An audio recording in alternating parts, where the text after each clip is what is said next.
because we graze the cow down here, I think the first one's probably gonna go about where I'm standing. That is a lot of chicken schmaltz. It is. So, where did you come up with all of the schmaltz? So this And what is schmaltz? Schmaltz is the fat from chicken, rendered fat. And this is from the chicken stock that's been like a 2-week process. From the chicken stock that I'm working to get canned. So you just scraped all that off of this. Yeah, so Wow, that's heating up fast. we made our stock in the big pot, strained it into these pots. This one and the other one I dealt with yesterday. Put these in the fridge so everything rose to the top and solidified. All the fat solidified. Solidified. Then I'm scraping it off. And then I'm going to melt this down and like simmer it, kind of like you render ghee, so that all the water comes out of it and it'll keep better. So what do you use schmaltz for? Potatoes. You can use it just like you do lard or butter or anything. Ghee. Ghee. Any of your fats, oil, stuff like that. Now, chicken schmaltz does make some really, really good potatoes. I mean, especially if it's off of like chicken stock where you've like seasoned it with other things. So good. Like, was it French fries you made with schmaltz? I think I've done it once with, yeah. Oh my or gosh, just like fried it's- potatoes in a pan. Yeah, fried potatoes, fried in schmaltz. good. Like, all of a sudden, it's just chicken fat. Right. Like, Doesn't sound like anything doesn't sound like anything fancy, but oh my gosh. And you look like a ninja? Or something. Or something. I've never seen a ninja Pirate. with a bow. Or are you like a pirate? Arr. So anyways, yeah. Chicken schmaltz is like the secret little like gift that keeps on giving. Yes, it really is. It's so good. All of these various ways we have started figuring out how to get fat and Right. oils and stuff like that. Because, there is a very real possibility we will either not be able to get our olive oil, our... It's just been getting more and more expensive every time I've gone to the store. And this is something I've been trying to do regardless of the price of olive oil. But just replacing what we buy from the store with what we are producing on farm. Yep. I think that's just being wise in what we're doing. It's one of those things where I'm going to come over here and change arms because this arm's getting tired. It's being a good steward. We're using the things that we've got. We're actually consuming them. We're using them. So, and then it's like a flavor bomb in this case. So, I mean, I can't get this kind of flavor out of olive oil. Nope, that's for sure. All right.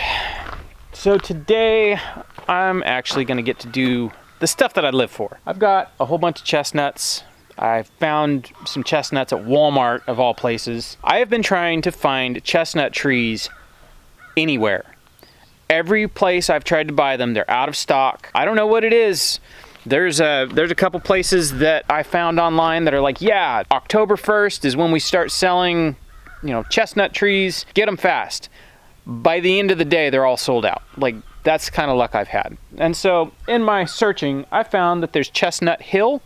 It's a company out of Florida, I believe, and they're like, yeah, we sell at Rural King and Walmart. Well, does our Walmart have any? And they had a list, and it's like, yeah, we sent like 50 or 60 of them to our local Walmart. So I went down there, they had some, I got a couple, also got a couple more trees. I got a couple, they have some black mulberry, which those are kind of cool, various stuff like that. I've got a couple nitrogen fixing trees that I'm going to plant as well, but these trees, you need 2 of them for pollination, so I'm going to plant them in pairs, and they need to be 20, 30, 40 feet apart for good pollination. These will get big. These Dunstan chestnuts are a hybrid between Chinese chestnut and American chestnut, so they won't get as big as an American chestnut, but they're still pretty big. So that's what I get to do today. I'm going to do some planting. It's a good day for it, and we're supposed to have a good amount of rain probably by the end of the week, so now's the perfect time to do it. I know some of these are going to go up by the pigs in the forest that we cleared. They're going to go in our upward orchard. We haven't come up with a name for that orchard. We're going to pretty much approach it like a food forest. As we plant everything in the orchard, we're going to put in support species and ground cover and things like that as we go. I wish I had known what I've learned back when we built the first orchard, but it's all right. I have a second chance. I get to do it out here, so I'm super excited. Any day you plant trees is a good day.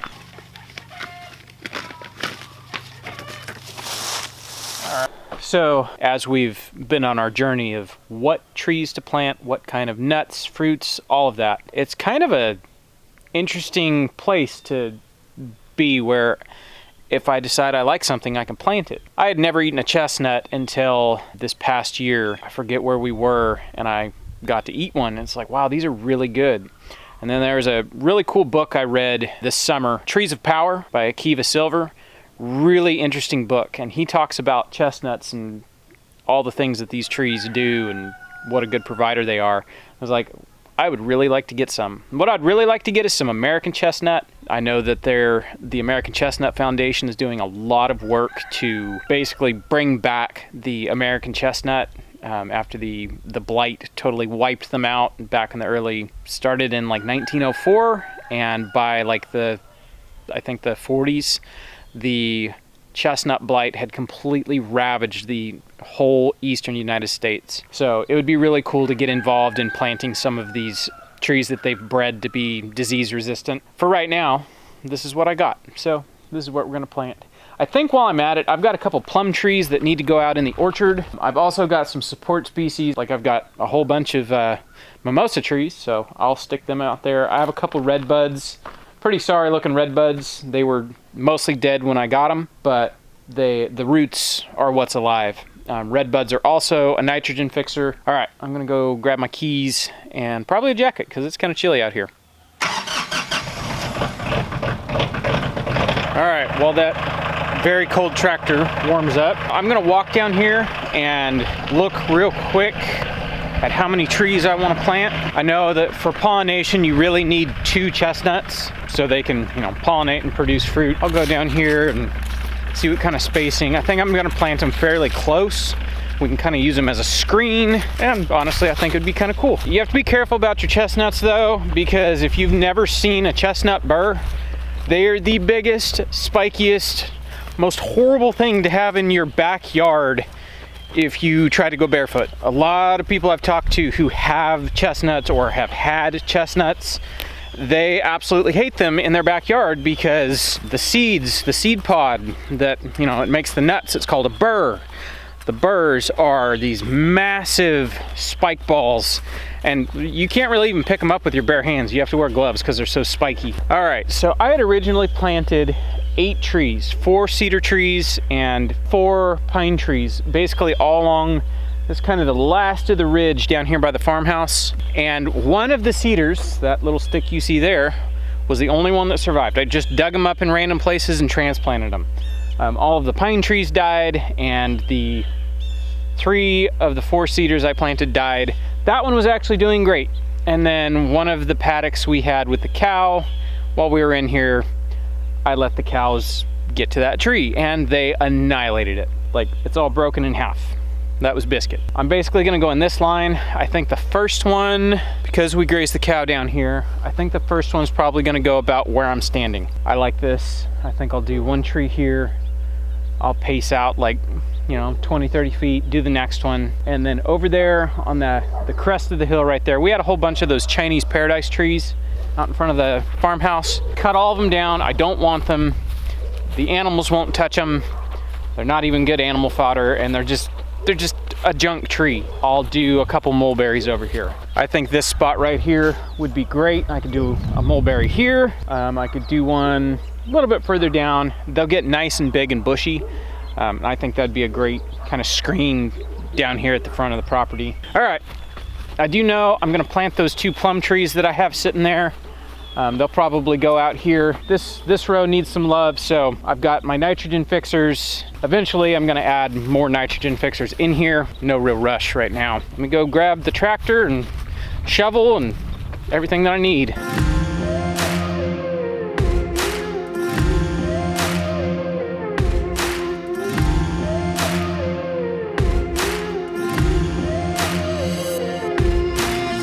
All right, so something I'm gonna try, I've been wanting to try. I've been very, very curious. The absolute benefit that it is to plant your nitrogen fixing plants with your nitrogen loving plants. My friend Billy has been talking about putting your nitrogen fixer in the same hole. Kind of sacrilegious to plant, another tree in the same hole as your tree you're trying to grow. But the way I'm planning on using these nitrogen fixing trees, they'll get coppiced almost every single year. Let them get big enough, chop them off, all that nitrogen gets put into the soil, which will feed these trees.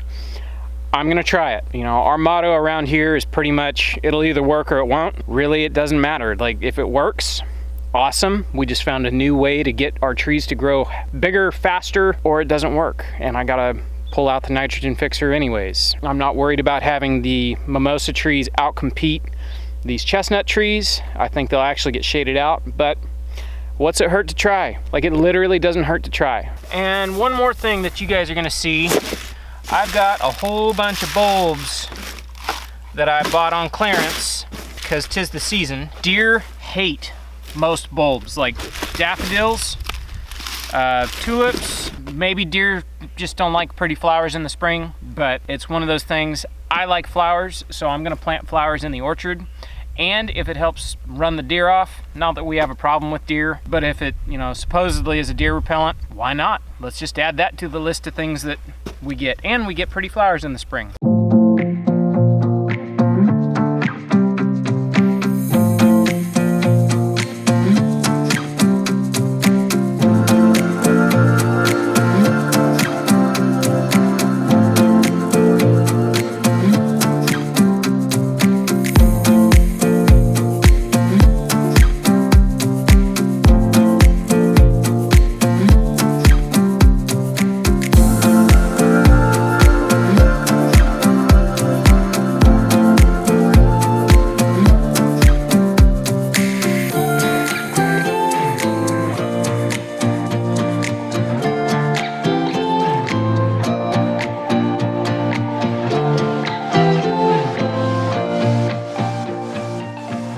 All right, got all of my trees in. This is 6 of them that we added down here by the orchard. I don't know if I said it. The reason the chestnuts are over there by themselves is those will get huge.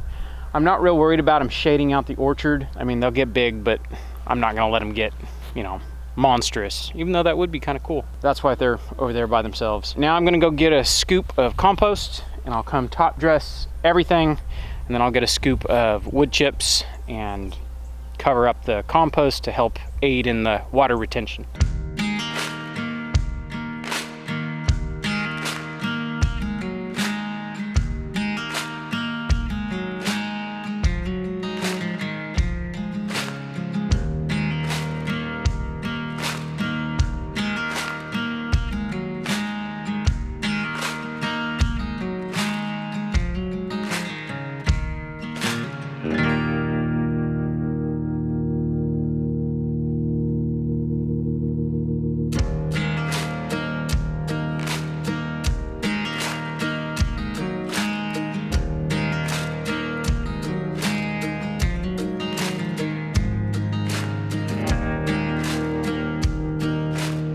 All right, everything is done. I think it's time for lunch. I'm getting kind of hungry. And that looks good.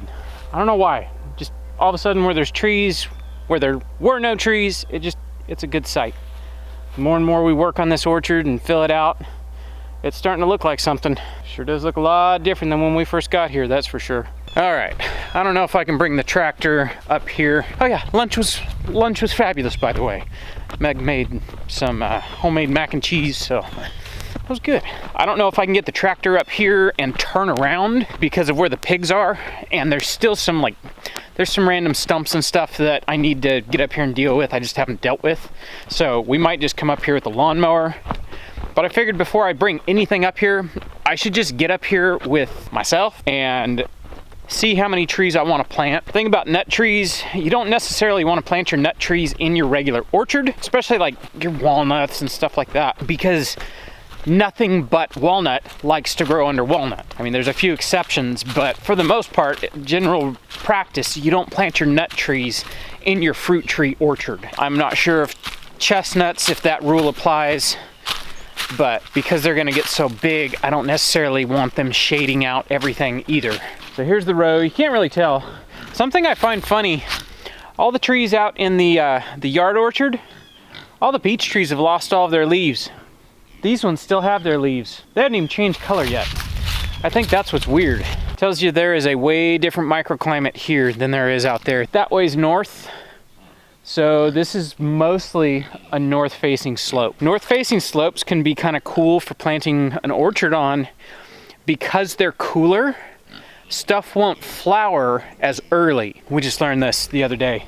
We were watching Sean and Beth Dougherty give a talk, and they were talking about, yeah, like north-facing slopes are cool for an orchard because if your area has a tendency to get late frosts, which ours does, a north-facing orchard won't bloom as early. The more and more I work this area and get this area going on, the more it's like, heck yes, this is gonna be a good place for an orchard. All right, what I came up here for was to investigate a good spot.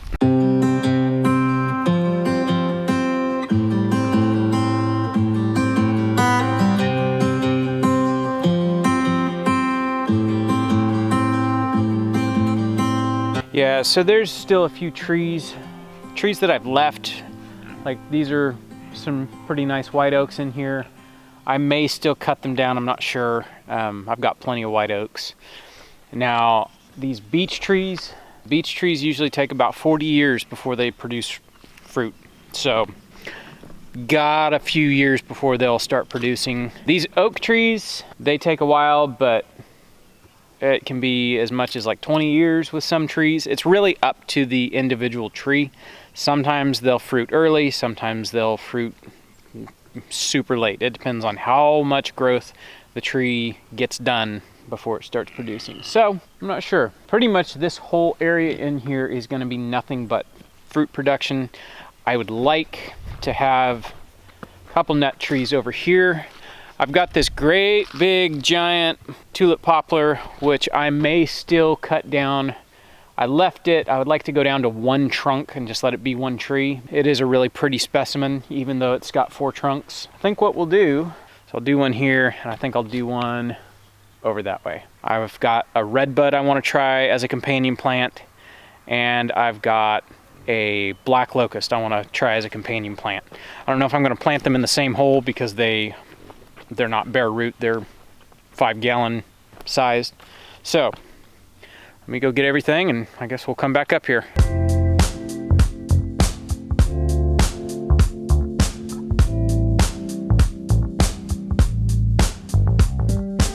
I realized after I planted all those trees out there, I forgot to grab a single piece of cardboard.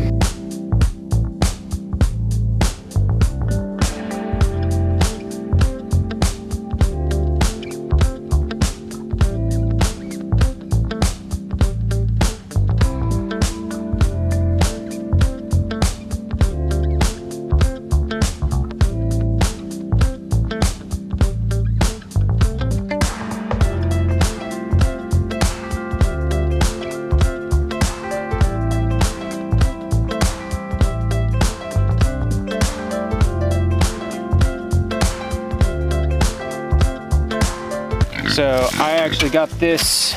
This is a black locust. I dug this up at my friend Brad's house. We were over there. I was like, hey, you have black locust? And he's like, yeah, I hate them. They're all thorny. Which, I mean, you can see they're thorny. Pretty thorny. Lots of little thorns all over them. I was like, can I have a couple? And he goes, you can dig as many as you want. I hate them. So I dug up a couple, brought them home, stuck them in a bucket of water, and then planted them. And this one, where I cut it off, all the old wood died. But it pushed out new growth this past summer. Did it in the wrong time of year to do this. You don't do horribly destructive things like that to poor trees in the middle of summer. You do it when they're dormant, like right now. But yeah, I was pleasantly surprised. It actually like pushed out new growth. And so right before it lost all its leaves, I tied little ribbons onto all of my trees that I knew I might have a hard time identifying once they don't have leaves. So this one's gonna get planted up here. Black locusts are one of those things, they can be a nuisance or the best thing ever. Their wood is one of the hardest woods around here. We don't have any Osage orange around here, which I wish we did. As soon as I can get my hands on some Osage orange fruits with the seeds, I'm gonna start a whole bunch of those and I'll plant those everywhere. Those are an interesting tree. Horribly thorny, but so are these, so are honey locusts, and I'm using both of those. So, on to digging.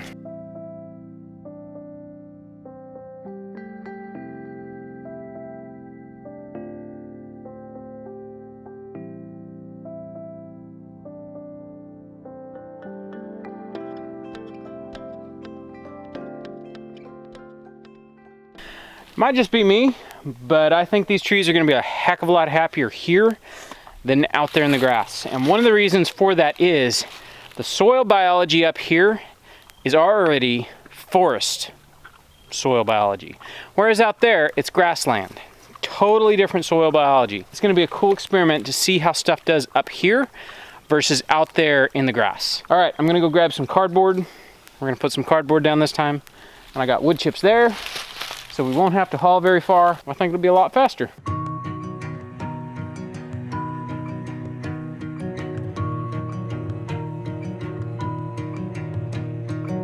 All right, so my bad. People are gonna be like, hey, you forgot. I forgot to put compost on these. So this truly will be an experiment. The ones in the woods have better soil biology, but they didn't get compost. They got wood chips, but no compost, so slower. The ones out in the grass, they got compost, but I forgot the cardboard. Some days it's just like that. It's all right. We got trees planted. It's been a good day. Like we'll head inside and see what Meg's making for dinner. Okay. Some of the games around here get pretty violent. All right, so we are having corn and fire-cider chicken again. Yep, and then some rice. And some arroz. Yep. All right. It is time to eat.